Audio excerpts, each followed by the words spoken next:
Good to go. Can you guys hear me? Am I audible? Am I visible? Am I loud enough? Is there any kind of Yes, settings chef. you guys need from my side? Let me know.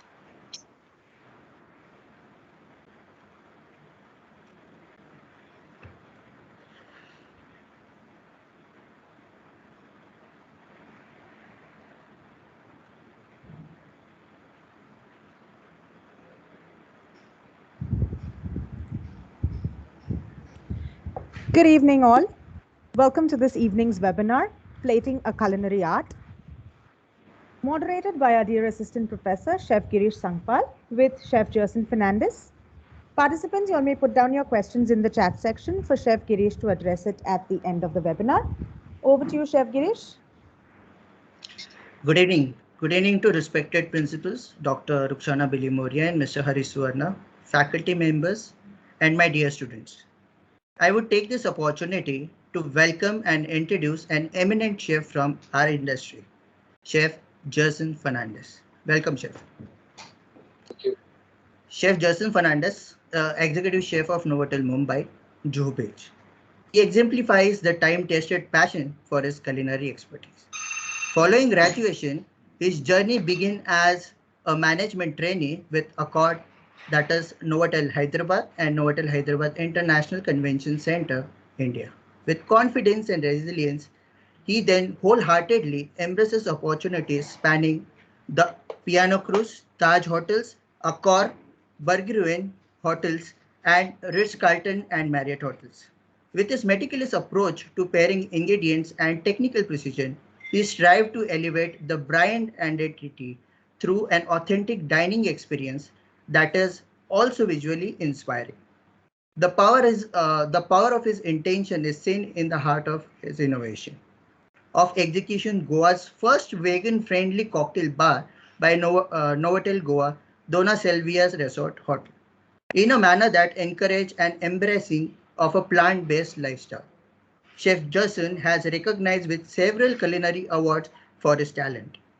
Some of the awards he valued are in the Young Chef category, the youngest, most talented sous chef in the Middle East for Marriott Hotel in 2011 by Emirates Culinary Guild, the most creative budding chef of India in 2014 by the Federation of Hotel and Restaurant Association of India.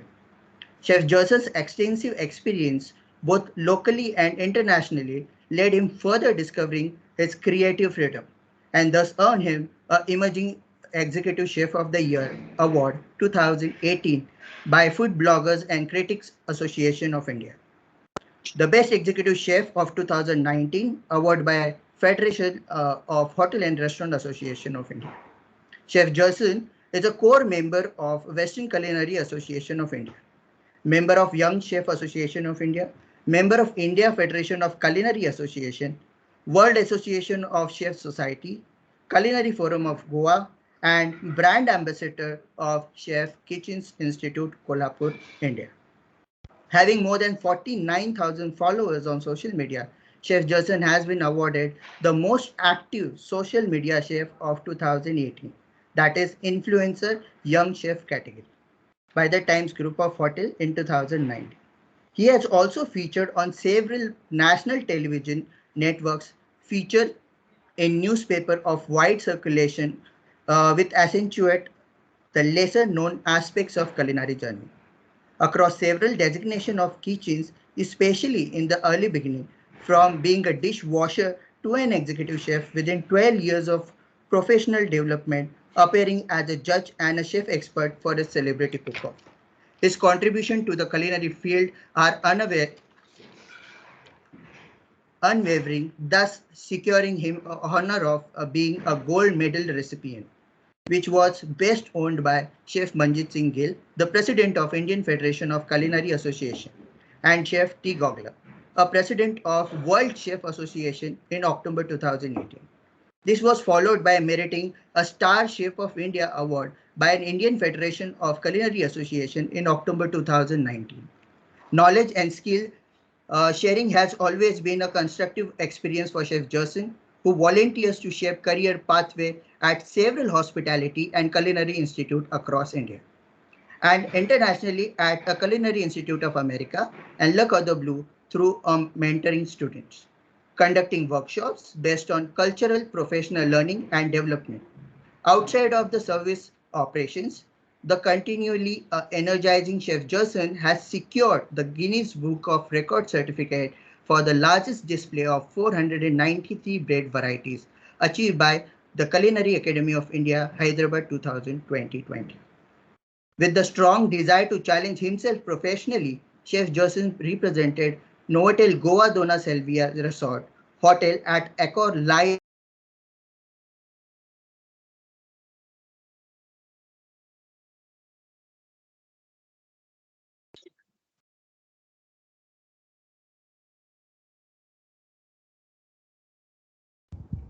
Chef Girish? He's frozen. I can't hear him. Yes, he's frozen. I'll just try and get in touch with him.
Chef Justin, Chef Girish would be joining us shortly. There was a slight technical hitch. Sure, sure.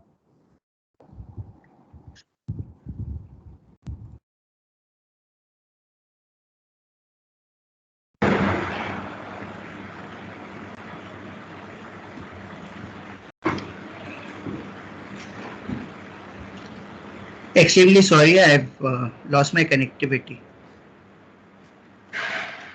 Hello. That's okay, Girish. You may continue.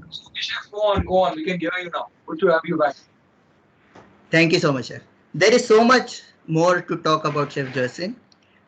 If I continue talking, it will take almost 3 to 4 hours for me, if I continue talking about the same. So I request Chef Jersin to take over from here and enlighten us with your knowledge. We have a webinar title that is Plating a Culinary Art. Over to you, Chef. Thank you very much. First of all, I would like to thank the entire management of ANJUMAN-I-ISLAM for having me over here. I've never been to the college yet, but it's great to be here. It's great to be a part of this wonderful webinar. So good afternoon or good evening, everyone present over here. My name is Joseph Fernandez, and I am the executive chef of Novotel Mumbai Juhu Beach. Two bits about where I come from and what exactly have I done before. Well, for those who do not know me that well, I started my career as a dishwasher. That's way back in the year 1999. Started as a dishwasher, grew up the ranks of an apprentice, a line cook, DCDP, CDP, sous chef, senior sous chef, exec sous chef, executive chef, and finally working with one of the world's biggest brands at Accor at their flagship property that is at Novotel Juhu, handling a brigade of 400 chefs, and I think it's been quite a roller coaster of a journey so far. But then,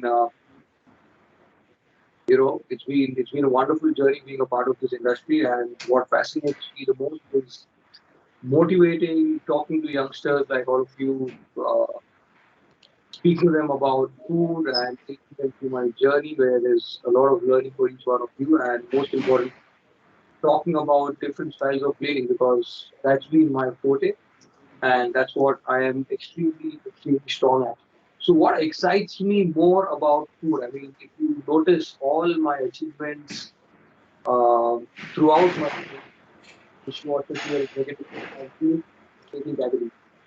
So I was awarded a master plate presentator by government of Malaysia, by the Tourism of Malaysia, way back in the year 2015. Worked as a master plate presentator for almost 5 years for different organizations, and plating has been my strength. Now, and two bits on why plating. Well, I think plating is it's a very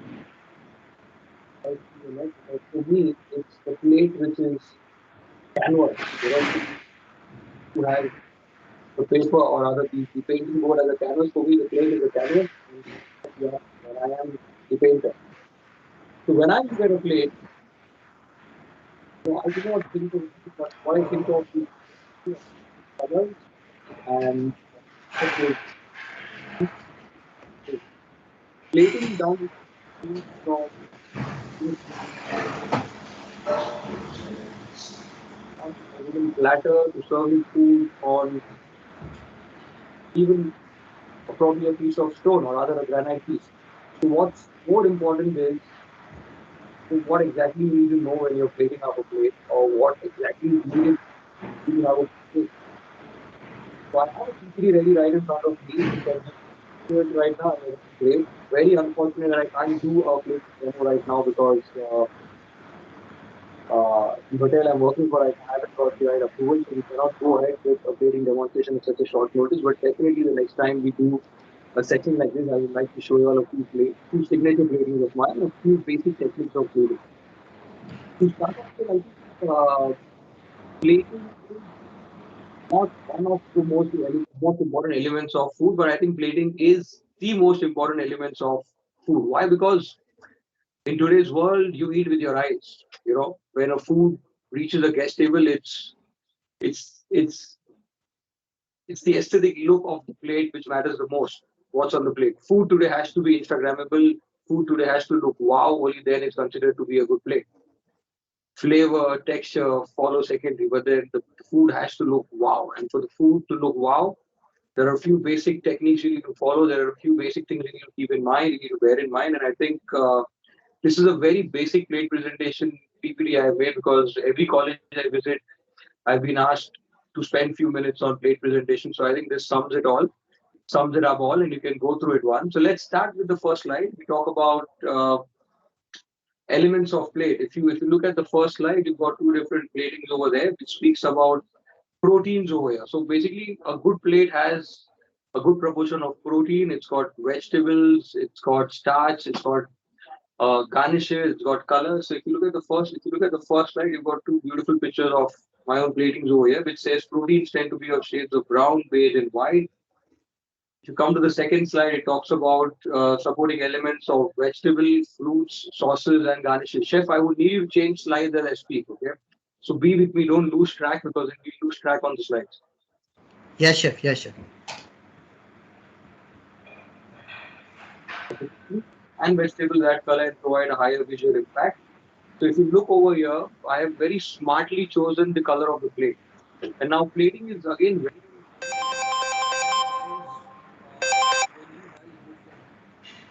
interviews, when you guys go for your food trials and wherever. I think plating is the most important part of the selection criteria because what doesn't look good might not taste great, even though it tastes great, but the plating plays a very important role in preparing a dish. So if you come to the third slide, it speaks about harmony with the finished plate. Now, if you look at this very carefully, I've not used a white plate over here. Reason being, the colors are much more brighter. You've got boiled eggs over there. You've got white colored sauce over there. So if white goes on white, it doesn't stand out. That's the reason why I've used a black slate. We'll talk about this a little more in the slides ahead. These are few basic presentations to just get the mood started and just get the flow rolling in. Next, we have, if you go to the next slide, we've got styles and size and colors of plates. So now, again, as I said, the color of the plate, the size of the plate, the shape of the plate, the textures of the plate play a very, very important role in uh, making your final dish look wow. I mean, you cannot serve something which is white on a white plate. You cannot serve something which is black on a black plate. You cannot serve something yellow which on a yellow plate. It's not going to go well. So if you look over here on the right side, you've got a picture of a dessert which has got vibrant colors. It's got chocolate. It's got strawberry. It's got edible flowers. It's got a little bit of green. So all these bright colors go very well on a white plate. And the reason why I've chosen a round plate over here, because you've got different shapes again over there. You've got round, you've got a little bit of berries in there. So again, contrasting colors with contrasting shapes. If you come to the next slide, it talks about plate selection, styles, sizes, and colors. Chef, next slide, please.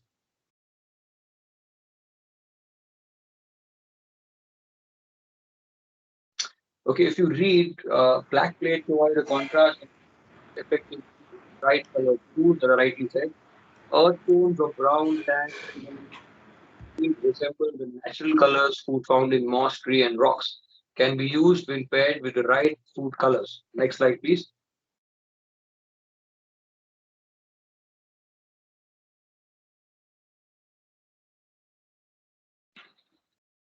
Chef, can I have the next slide, please?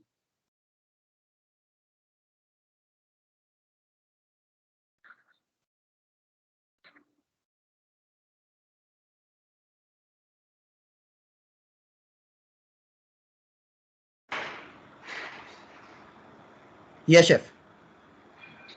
So if you look at this slide now, I have carefully chosen the right dishware for this. I mean, if you're using a white plate at the base, you need to have something white again on top with a nice blue lining over there on the right side. Then you've got a wooden black platter over there where you've used a glass bowl because you've got tomato ketchup. So you need to smartly pair your crockery with the food. In case you're serving something which is lighter, you need to use a darker colored plate. In case you're serving something which is much more darker, you need to use a lighter color plate. Can I have the video on the screen, please?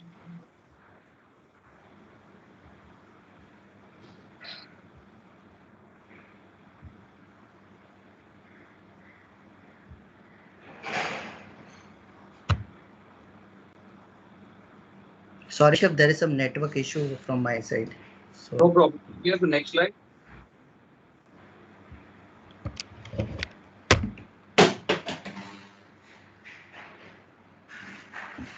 that is why it is taking little time. I've What you do is you changed play this. the presentation and then you kind of make the changes when I ask you to keep the big screen on. Okay, chef.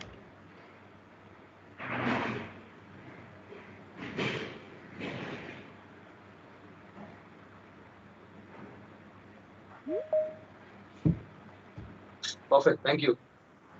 So a few tools for plating which I have selected, which are few of my favorites. I guess, and I believe all of you all must have used them at some point of time during your college practicals. You would be using a much more advanced version of these once you come join the hotel industry. Chef, next slide.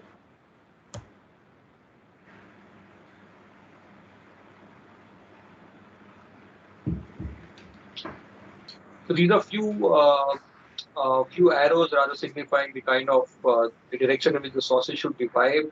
We'll talk about this a little later. Chef, next slide.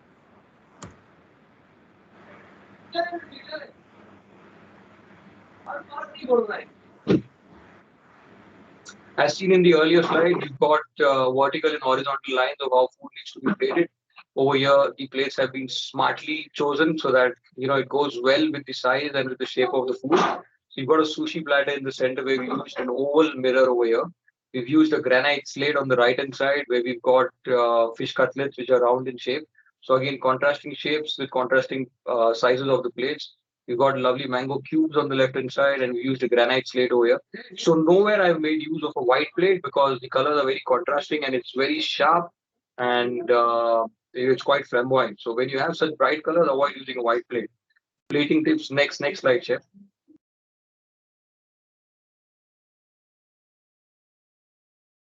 Next slide, please.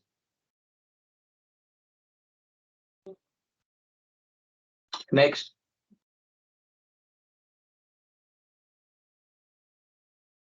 So few pictures of something elevated. What I always believe in is when you want to do something which really stands out, always use an element which stands out from the plate. When I say that, I mean should always have something which elevates itself from the plate. You need to have some height on the plate. So here I've used garnishes like I've used the tui over there. I've used the crisp texture for a very soft salad. So different combinations of textures over there on a white plate.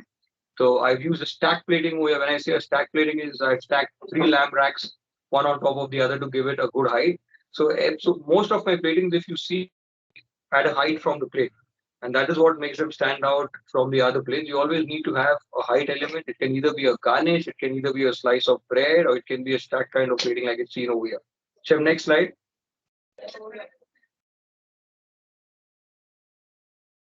Next, odd even numbers, as you can see. Okay, a few basic plating techniques. I think this should do a world of good to you all when you all go for your trials or for your food plating test.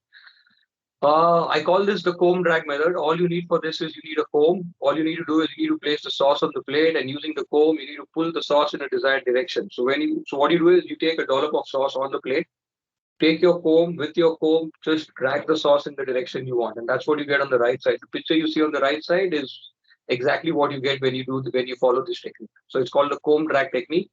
Next.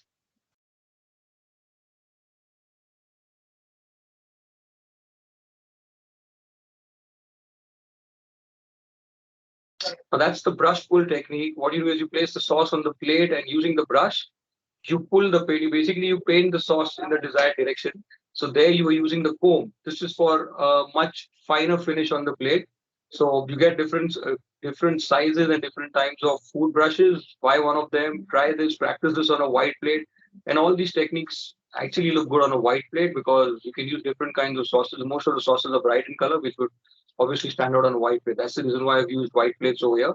So all you need to do is you put the sauce on the plate, use the brush and pull it in the direction in the desired direction of your plating. As simple as that. I call it the brush pull technique. Again, very simple technique and can be used for your trials. Next slide, please.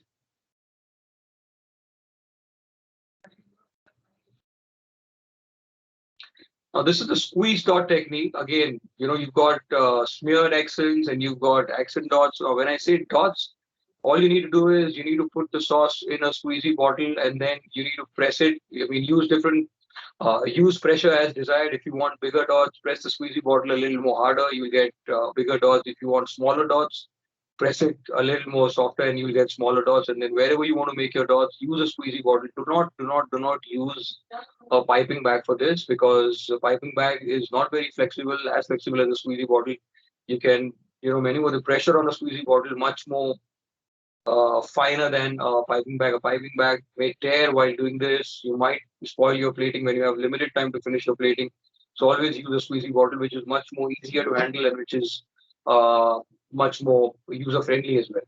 So squeeze dot, I think all of y'all have tried this technique before. Try it with different elements. I've used a white plate and I've used black plate as well. If you're using something darker, use it on a white plate. I'll keep repeating this till I finish the PPT. If you're using something lighter, use it on a black plate. It stands out. Next, please.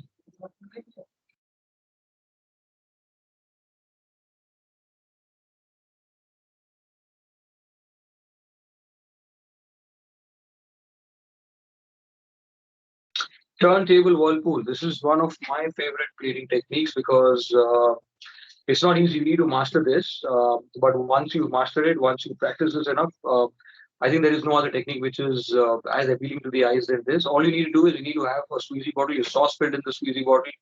All you need is a turntable, a plate. Place the plate on the turntable. Make sure you have a napkin placed on the turntable so that the plate doesn't skid or the plate doesn't slip off the turntable.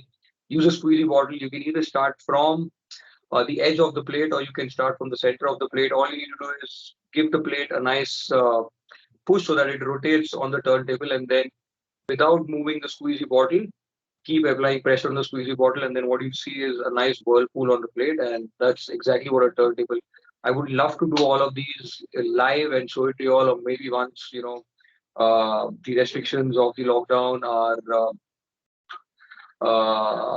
once the restrictions of the lockdown are compressed a little bit, we can probably do this live in college or whenever preferred. I would like to do each and every plating technique and show it to you all how it's done in a very simple and a very understanding manner. We'll probably do that later, but this is just a brief on how exactly plating technique is to be used. So for now, we'll have to do with this.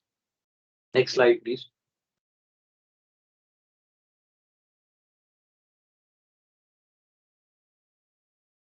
Molded magic, again, one of my favorite plating techniques. So what you do is you dip the mold in your sauce and then press the mold on the plate. Like if you look at the plating on the left hand side, again, it's a very, very simple plating. Different sizes of molds, different sizes of molds giving you those ring effects at desired places on the plate. Lovely.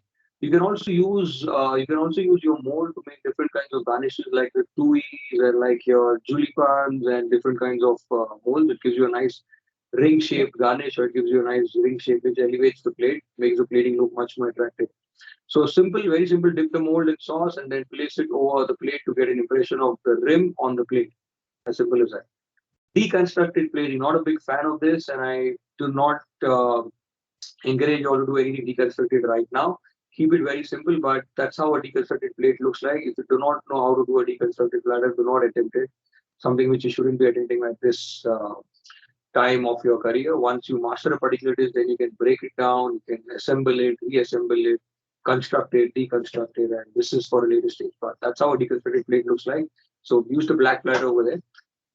Where art and design meet, I believe this is so very true because when you do food plating, it's your creativity which is put on the plate. So it's nothing but a mixture of colors, a mixture of textures, a mixture of shapes, a mixture of sizes.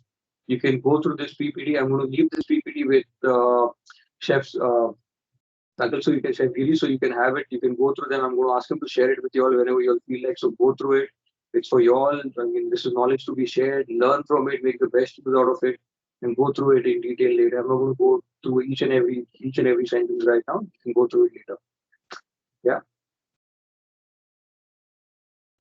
I do a lot of demos. I do a lot of tutorials online. I go live on Instagram. That's where you can find me. In case you want to see me doing a lot of techniques live, then that's my Instagram handle over there. Follow me, and I'll try not to disappoint you all. You can send me requests. I get a lot of requests from almost every college in the world, not just India, for food plating techniques, food plating. So what I do is I accumulate all of them, and the most common request I try to put it on plate. And you can follow me on Instagram. We can keep in touch. You can learn the basics of plating from me. I do a lot of demos. I do a lot of tutorials on plating, basic techniques of plating, basic techniques of cooking, basic methods of cooking. I do a lot of stuff over there. So hoping to see all of you over there. And most welcome to get in touch with me whenever you all feel like. I'm quite active on social media. Instagram is where you'll find me more than often. And let's keep in touch. I'm open to questions right now. In case anybody wants to ask me any questions, please feel free to ask me right away. I'm open to questions. Chef, if you have the option of them firing questions. Yes, chef. Yes, chef. So students, if you have any questions, you can write in chat box. So I will read out for you and then chef will answer for your questions. Chef, it was just, a colorful journey, a train was going on and on and on. And then we were seeing, so many colors on the plate. It's really amazing, chef. It's if you go to my Instagram handle, you see a lot of different kinds of platings that I do every single day. And this has been my forte, this has been my strength. I have been invited to different institutes and universities across the globe only for plating demonstrations. So plating has been my strength, and I think it's one of the best things to do when it comes to food, because plating is something that sets you apart. My favorite part of cooking is plating. So you prepare food, you cook food, and then the final part of food is plating. And I think even if you go wrong in your flavors and in your taste and in your textures, plating is that part of food which compensates for everything. And I mean, as I said, you eat with your eyes, and if you do not have food which looks appetizing, which looks enticing, no matter how good a food may taste, it doesn't do justice to it. So plating is the most important part, or rather the most important element of food, because if you can't get your plating right, I think there's very little you can do about it. Yeah. So any questions, guys? I'm open to questions. If you have anything, let me know, and I'll be more than happy to address all of them. I can't see any questions, but I have a question for you. As I am also a chef, and I am more interested in plating, even an Indian food into contemporary style, So what is the portion size, we supposed to consider when we are plating, and how it changes from course to course? If you can throw some light on the same for us. See, to be honest with you, this is a very common question which I keep getting asked time and again. In college, we are told, or rather, we are taught every particular element on the plate. Like if it's protein, has to have a particular portion size. If it's vegetable, it has to have a particular portion size. I mean, in today's world, where there's so much of where there's so much of creativity and innovation in food, I don't believe in the quantity of portion size as long as it suffices one portion. But if you really want to know the standard size of portion, the standard portions of elements of food, I would say protein weighs somewhere around 180 grams to 220 grams, accompanied by vegetables, which would be somewhere around 60 grams to 100 grams, accompanied by a little bit of starch, which is again between 50 grams to 80 grams, sauce anywhere between 30 to 40 grams, and then your garnishes would weigh somewhere around 10 to 15 grams. So all in all, a good main course would weigh somewhere around 250 to 300 grams. Yeah, but then as I said, with so much happening in the food industry, advanced techniques of platings, you have main courses being served which are not even 50 grams, and you have main courses being served which are more than 300 grams. So, the stage is open. It's all yours. What do you want to do? As long as it tastes good, as long as it looks good, and as long as it's value for money, I think sky's the limit. There's no hard and fast rule in plating, and I think that's the best part of it. There's no rule in plating. There are no boundaries in plating. There's no book which says you need to do your plating in this particular way. It's open. It's all yours. It's all your creativity, and it's all your thoughts which come together on the plate. So when I serve a plate to a guest, okay, the plate speaks about me.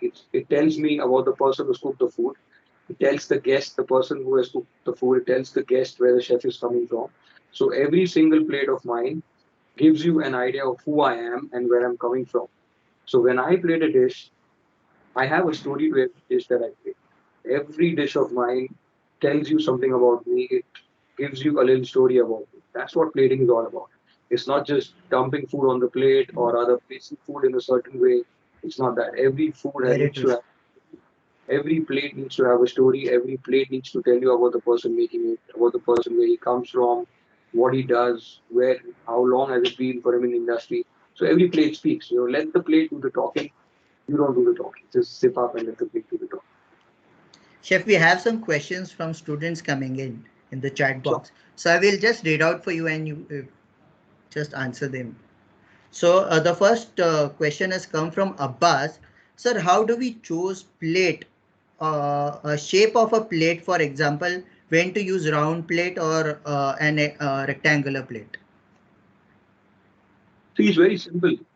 What you need to do is you need to first understand what exactly do you want to present on that plate. If you want to serve something which is round in shape, I would say give it a touch of contrast. Do not serve round things on a round plate. Serve it on an opposite shape plate. Like if you want to serve something which is round in shape, serve it on a rectangular plate or serve it on a square shape. So you have two different shapes. You have the square plate where you're serving something which is round or which is conical in shape. So you get a contrast of shapes. Do that. But sometimes, like in some of my platings, you see, I've served round elements on a round plate. So it depends. So as I said, there is no hard and fast rule. But most of the times, do not serve round food items on a round plate. Use an oval plate, use a rectangular plate, use a triangular plate, and always use a combination of odd and even. You know, always use odd numbers when you're putting dots of sauces, when you're using lines. Always use odd numbers. Use 1, 3, 5. Do not use even numbers 2, 4, 6. Because as per psychology, I've read it a lot of places. It looks much more interesting when you have odd numbers on the plate than even numbers. I mean, I'm sure most of you would beg to differ to what I'm saying, but that's what my understanding is, and that's what I've been doing, and I've been following, practicing, encouraging, and insisting on the time.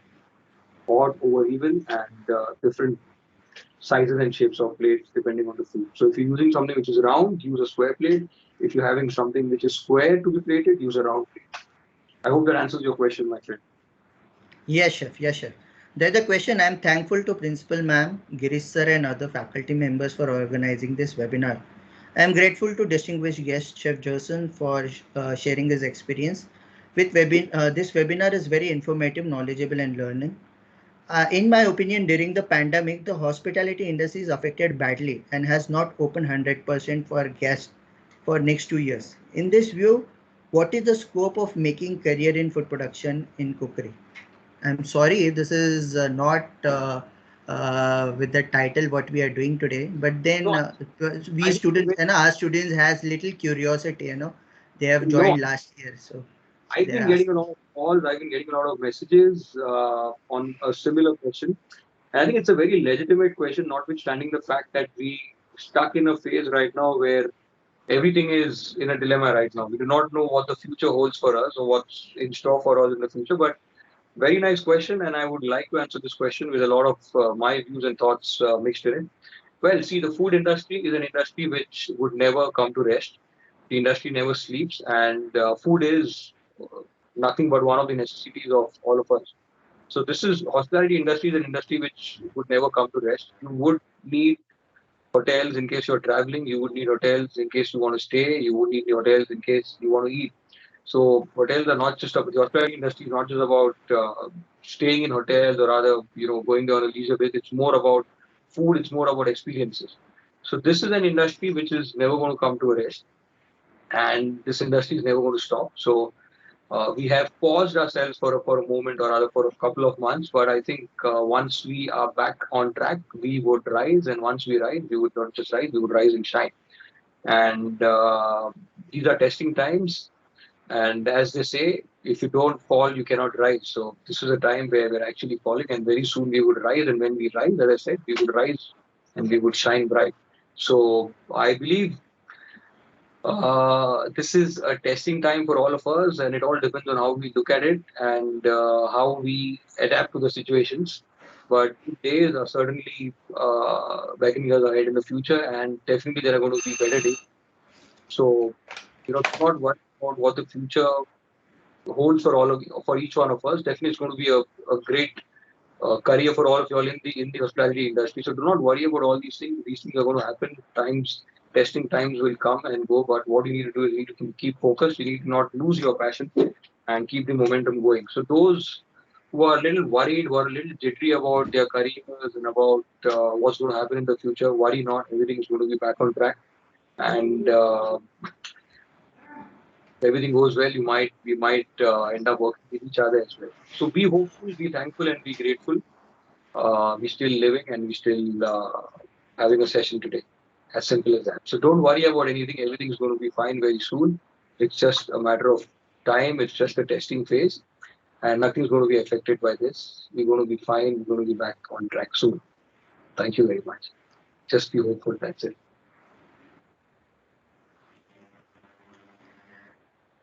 Chef, on the same ground, there is one more question. That good afternoon, sir. What is the most important thing on? So he just wanted to ask, on what steps need to be, follow to become a successful chef. Well, I think you need to be focused more than anything else. You need to know what exactly you want to achieve in life. Don't just be a chef because you want to come on TV or because you want to be a celebrity overnight. That's not going to happen. Again, a very good question because most of the time I visit colleges, this is one of the top three questions I've been asked. What does it take to be a good chef? And when I visit colleges, I ask, how many of you all want to be chefs? I think 90% of them raise their hands. And when I ask them, why do you want to be a chef? The answer is because I want to come on TV. Well, let me tell you, there's a different world altogether from the real life and the real life. All the chefs who are on TV, all the chefs who are celebrity chefs today, have all worked equally hard, have all been through difficult days, have all been through the grind, as they say. So, you need to work extremely hard. You need to be passionate. You need to have the fire in your belly, and you need to keep going. It's not easy. It's not easy spending so many hours in the kitchen, being away from your family. So there's a lot of hard work which goes into being a celebrity chef or in being a good chef. And only if you're ready for it, my best wishes to you, and I hope all of you are successful in all your future endeavors and whatever you wish to. But as I rightly said, it's not an easy journey. I have seen worse days. I've seen more failures than successes. And only if you're ready for it, I think sky is the limit for you. So next question for you, Chef. How can we elevate a simple plate of food with a limited number of resources? Say that again. I didn't get you. Please. How can we elevate a simple? Girish, we Am I could audible, not hear Chef? you. Could you repeat the How question? can we how can we elevate a simple plate of food with a limited number of resources? Good question. Good question. Thank you very much for this. Today's world, if you look at all the modern plating techniques, if you look at all the advanced plating, they say less is more. The lesser you have, the better it is. Why? Because it is it is easier to understand the food better. You have lesser ingredients on the plate. You have lesser colors on the plate. You have lesser textures on the plate. That makes job of the guest even more easier. So limited resources, yes, but when you have limited resources, you also need to ensure that you have the right resources. It's not just about limited resources, you need to have the right resources. You cannot serve a steak without a sauce, or you cannot just serve sauce on the plate without a piece of protein. So I would try to reframe that question. What would you like to do when you have the right resources? I would say when you have the right resources, plate them well, plate them smartly. Again, all the basic techniques which I have told you about and all the tips of the color contrast, the shape, the sizes would come into effect over here. So use your plates wisely, use your colors wisely, use your textures, use your sauces wisely, and that's about it. You have the plate in front of you, put all your imagination, all your thoughts, all your creativity on the plate, and that's how you create magic on the plate. Simple as that.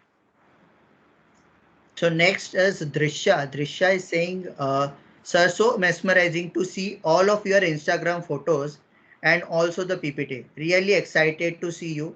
My question is to you, during your initial years of struggle, what kept you going and pushed you to reach the heights you achieve in such a short span of time?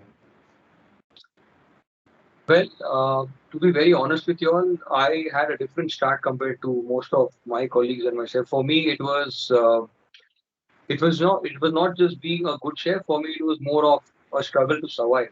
For me, when I started, I was just 17 and a half or 18 when I joined the ship as a dishwasher. I worked as a dishwasher for 2 years. And then it was not about being, I never thought I would be a successful chef or a great chef. All I knew was I had to earn money, and financial status wasn't that great. Wanted to earn money, wanted to support my family, and I think that's what kept me going. And put together with passion, I think that's where I reached. So worked extremely, extremely, extremely hard, and that's where I am today. Seen a lot of failures and successes. I would like to put it that way. And I think when you know what you want to achieve and when your goal is clear, there's nothing what can stop you. And that's exactly what happened to me. I started with a different motive in mind. I started with a different goal in mind. But as I kept growing, as I kept, you know, climbing the ladder or rather attaining heights, the goal started changing, the motive started changing, but then the focus remained the same. Focus remained the same of serving great food on the plate and doing justice to my role and to my chef role. As simple as that. Next question, sir. So nowadays people are looking other options than conventional plating methods. For example, banana leaf and wooden plates. So how do we identify the core elements of entire plating and use an appropriate plating method?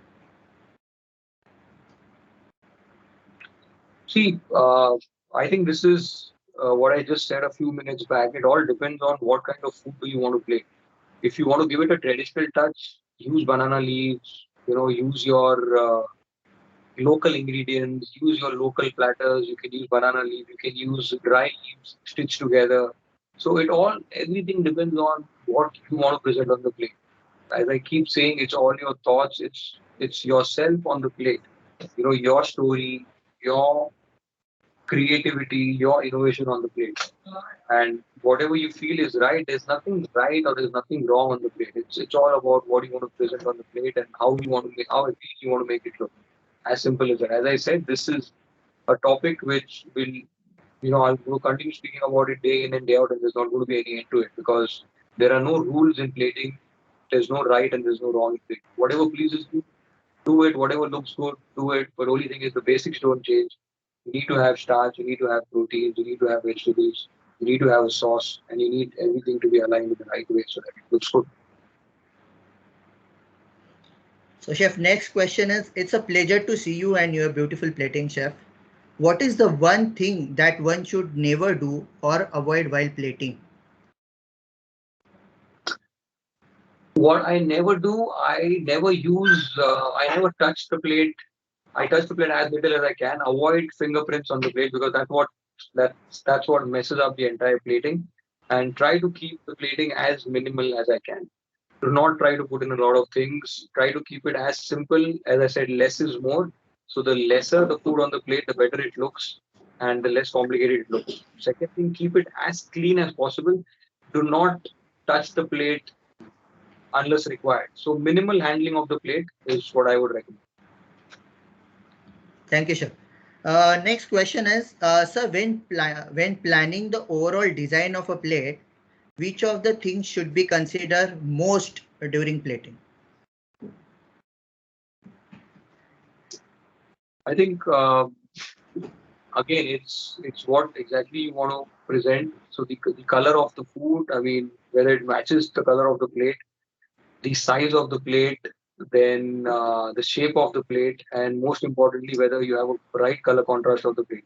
See, it doesn't make sense serving a kala jamun on a black plate because neither are you going to see the kala jamun, neither are you going to uplift the plate. So a white plate, something dark, a darker plate, something white.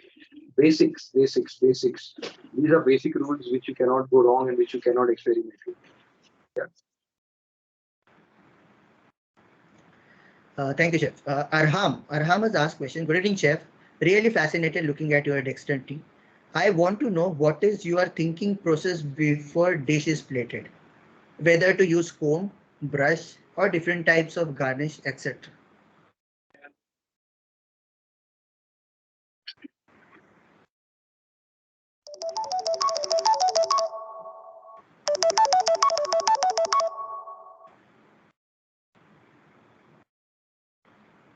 Can I repeat the question, chef?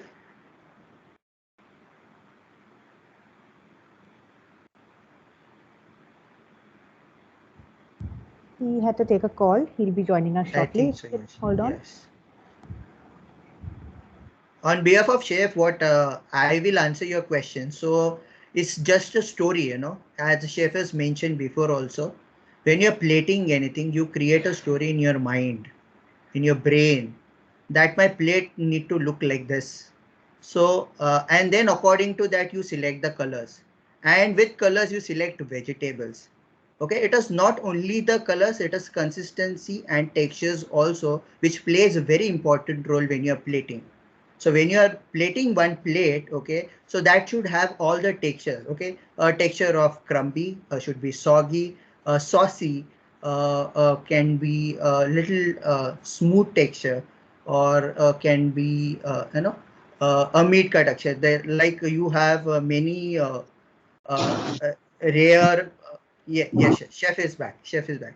So, chef, you want me to read that question? I was actually explaining him about what factors you consider before you plate anything. So, whether you use brush or you use comb, okay, how you decide. So, as chef, how things need to be placed that you decide first, and accordingly you plan your plate. So it is I say canvas of a painter, and then you decide a color, and then you create your own painting with different shades and different, that way. If chef you want to put some light on the same, then I think please, chef. you answered the question well. You've spoken about what needs to be done. So yeah. So next question is, sir, how do you ensure that the plating is preserved in case of food that is delivered, like the food delivery started by several hotels, are like Japanese style bento boxes? Can you say that again, please? So how do you ensure that the plating will be preserved? The plating will be preserved like in Japanese style, they have started bento boxes. So in bento boxes, they have a photo of food to be there inside, and when you open the plate, when you open the box, the food will be similar to that. So can you throw some light on the same concept, Chef? See, there is very little you can do with plating in a bento box, because what happens is when you open a bento box, all you get is a view of the food from top. You cannot have a 360-degree angle view of the food because it's covered with plastic or with wood or whatever it is. So scope of plating in a bento box is very limited to the extent that you can only show your creativity on the top of the food. That is either garnishes or maybe the style in which the food is rolled or wrapped. So it's very limited over there. But then yes, I mean in places like these, there are places like the bento box which do justice to the food by giving it a little bit of creative touch by serving it in different size containers with nice garnishes on top, edible flowers on top. But yeah, but the scope is very limited, and as you rightly said, the picture matches what is being served because there's not much to do with the plating over here. It's just placing food in containers, and then the top part is garnished. That's about it. Thank you, Chef. Thank you, Chef. I have multiple questions sent by one student. So I will read out those three questions for you, and then you can answer them. So what is the scope of making career in food production in cookery? What type of restaurant one should think of starting, and which specialized food dish or to have elaborate menu items in the restaurant for small scale startup in Mumbai?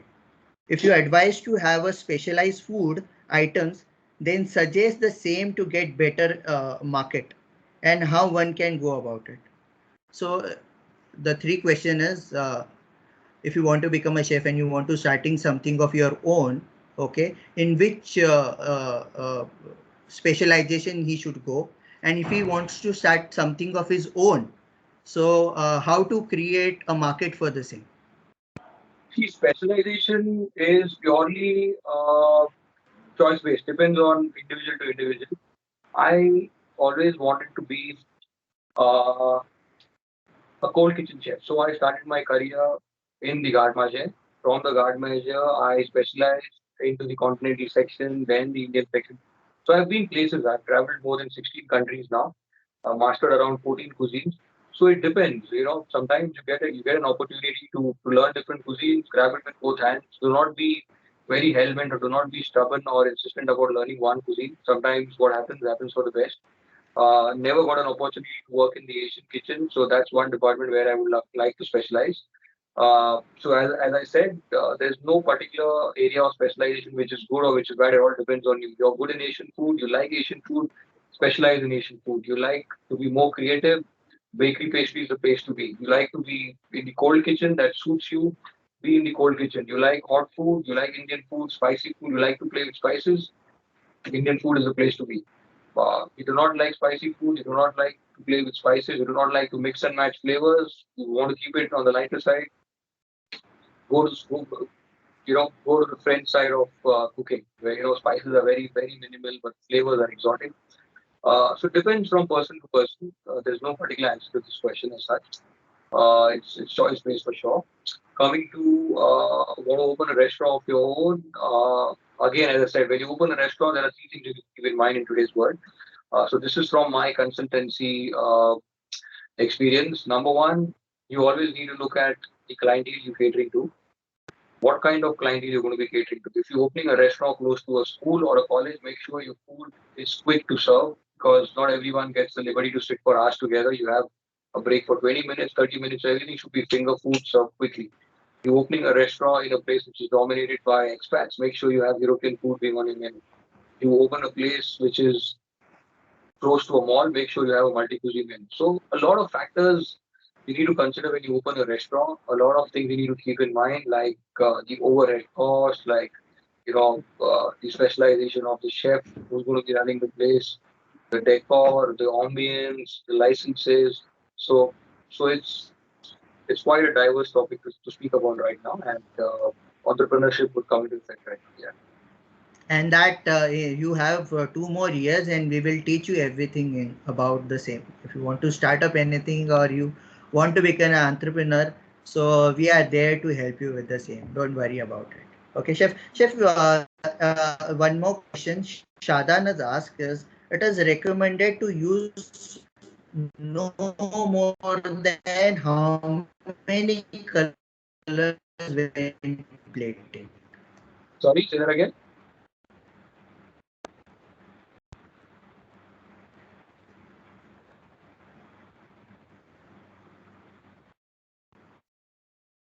So is there any specification that you can use only so many colors while you are doing a plate presentation? So No is there rules in is any plating. specific? Once again, there are no rules in plating. It's all your creativity in your head which comes out on the plate. As simple as that. There are no rules in plating. No rules, absolutely. I won a bronze medal for India in Malaysia. I won a silver medal for India in California. I've won India's 7 medals on the international platform. And honestly, I've never, ever followed rules in plating. It's only techniques, it's only basics which help you in plating, keeping everything in mind and putting it up on the plate. Simple as that. Thank you, chef. Chef Drisha has asked a question. Sir, what is one plating technique you absolutely adore? And which is the plating equipment that you cannot avoid using? So, which is your favorite one and you cannot plate a plate without that equipment or a tool? Rather, tool, not equipment. Equipments are bigger ones. Generally, we use tools for plating the plate. Yes, chef. Uh, I think uh, I think it's a mold. It's a ring cutter which I normally carry wherever I go. Even if I'm not on duty, you'll always find a ring cutter in my bag because it's such a versatile tool. You can do various things with it. You can do the mold plating technique. You can use it, you know, to help a particular food item retain its shape once it's baked. You can cut something with a mold. You can shape something with a mold, and you can do everything basically with a mold where the round shape is concerned.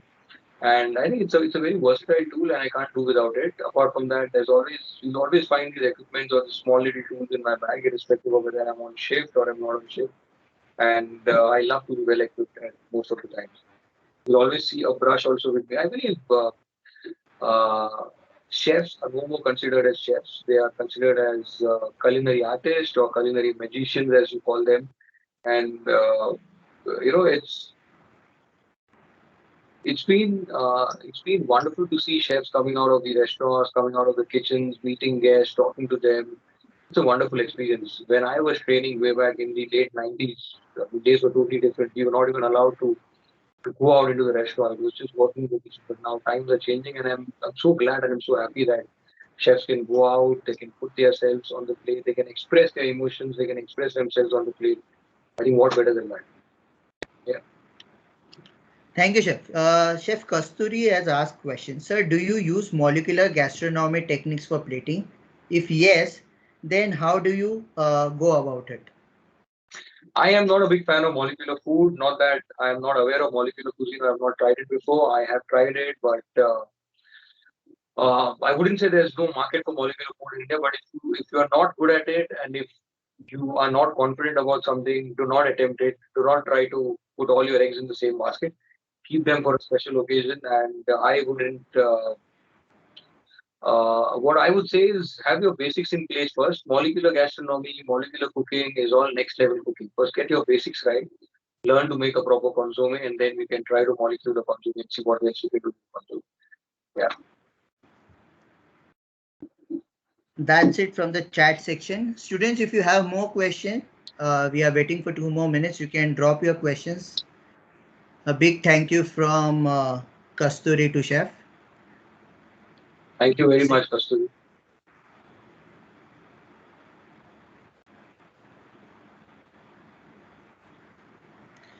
Chef, from there's no question as such, but then you want to say something to the students, those who are just joined the institute. So, do you want to say something to them, just to feel little motivated? Well, So, few yes, I would love to. advices. Uh, First and As foremost, I know, as before you start, I'm sorry. As I know, there are many. I am from Vika. I am also a member of Vika, and then you have achieved so much in a very short span of time. So you have been a very inspirational chef for all youngsters. So just a few words of inspiration for them, or for motivation for them, so that they will feel motivated, and then there is no other thing will come in their mind, while pursuing towards becoming a chef. I mean, I just love doing this. I love sharing knowledge because I reminiscence my college days when I was on the other side of the webinar when I was like one of y'all. So it takes me back to those days. That's the reason why I love sharing my knowledge. I love addressing questions, answering students.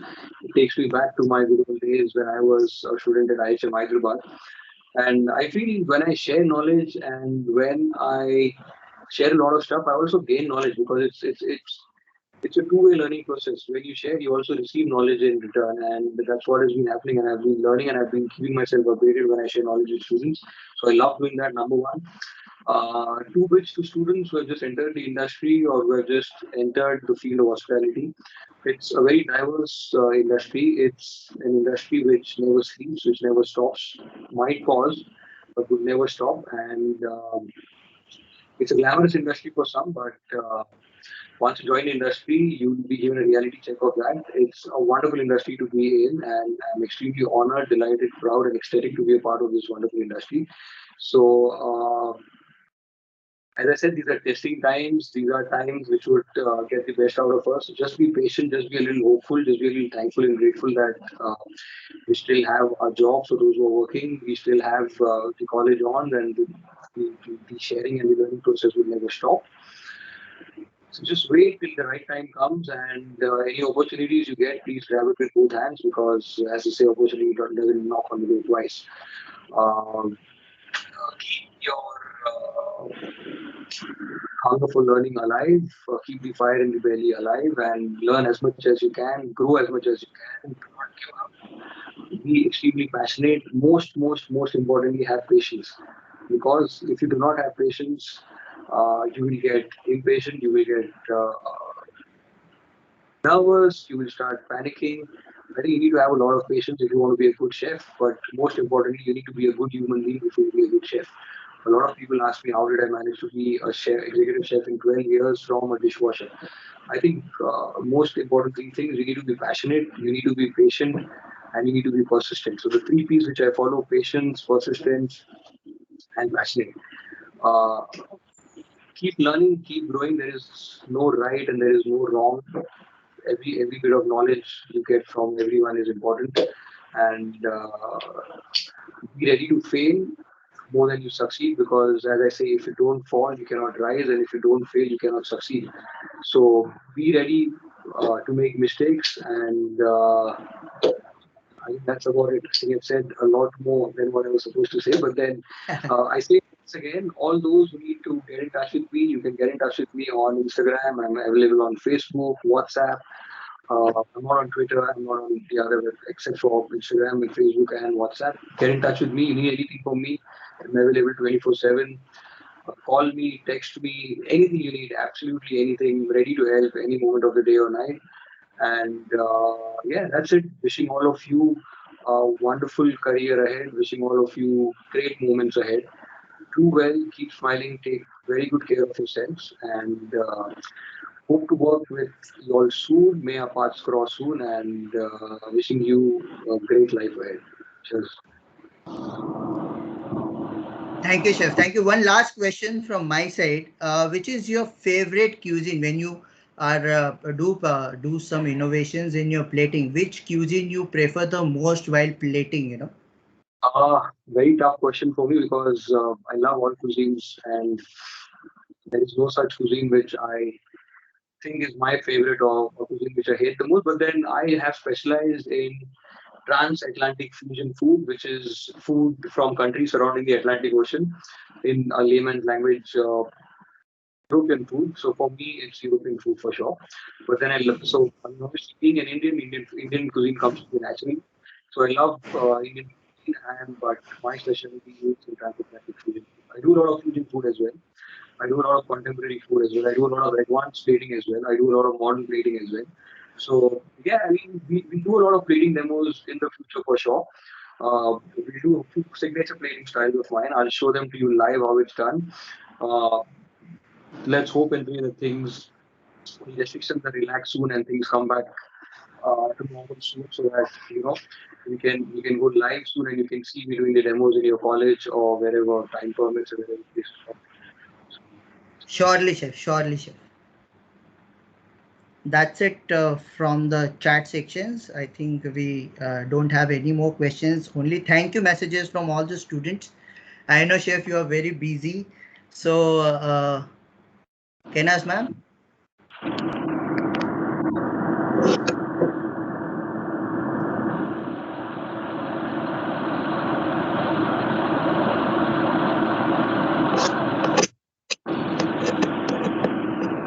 Okay, Chef Jason, thank you so much for your valuable time. Our students are going to take back a lot on the plating skills. With this, I'd like to thank Chef Girish for hosting this webinar as well. Our dear principals for letting us host the webinar. And all our dear students who are still awake at the end of the webinar, thank you so much for staying in tune. This is it. Thank you and stay safe. Team webinar signing off. Have a safe day. Thank you everybody. It was wonderful being a part of this webinar once again. Thank you to the management of ANJUMAN-I-ISLAM for having me over. It's always a pleasure being a part of such webinars and looking forward to more of these. Thank you very much, everyone. Cheers. Signing off. Bye. Thank you, sir.